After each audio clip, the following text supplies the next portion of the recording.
Hello. I would like to show you guys my kids' treehouse that I built recently.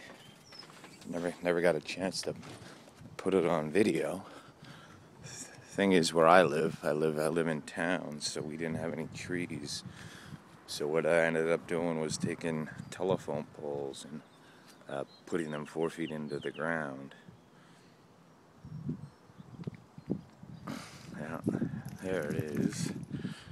There's the tree fort, as we call it. So, alright, we'll go up inside.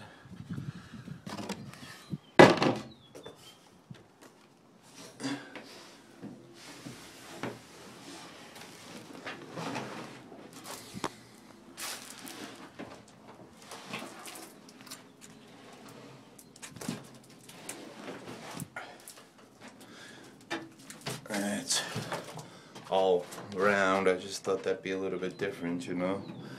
Not that you really can see it much here. Close the hatch. I keep that closed when the kids are up here, of course. Alright. Built them a little window to look out.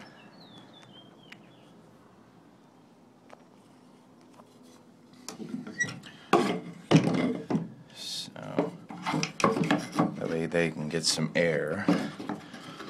When it gets a little bit hotter, right now it's the middle of March, but it's gonna get hotter, you know. Here's one thing I guess that most tree forts don't have. I did build a zip line. There's another telephone pole. Boy, what is that? I don't know, 60 feet away or something like that. So that's the strap that the kids use. You know, they can zip from this pole to that pole. But they like it a lot. So it was a major learning experience. I'm trying to build this zip line. Trust me.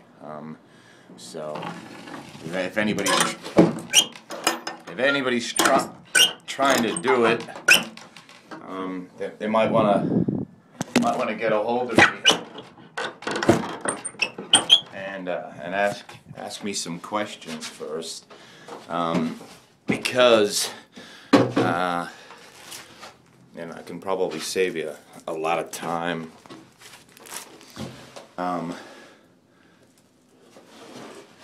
You know, the best thing you can do is just hook it up to trees if you have trees.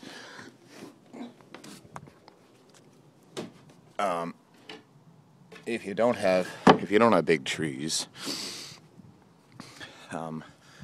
you're gonna end up doing what I did, and that is digging telephone poles deep into the ground. And then what you're gonna need is, I ordered them offline. You could probably make them yourself. They're called duckbill anchors. You're definitely gonna need these, you know, because you can't keep any tension on that zip line.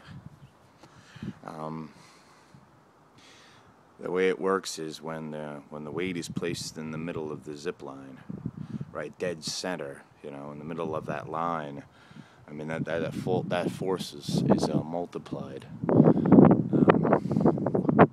when it's pulling on these poles. So, you know, even a medium-sized child, you know, about 100 pounds, is going to be able to move these poles, you know, believe it or not. So there you can see right there, you know. So like I said, when a big kid goes on here, you know, I'm forced to come here and adjust these. That was a duckbill anchor that was supposed to hold 5,000 pounds, and it's slowly working its way out. So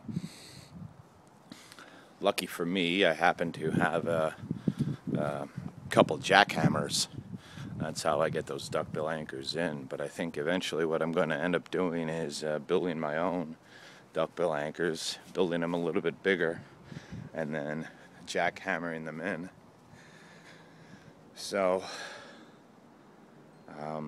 But like I said, you know, there are probably a lot of questions that I could answer, you know, for you people, you know, so you wouldn't have to waste a lot of time, you know, because it was quite a learning experience. So anyway, just wanted to let some people see my tree fort. Bye.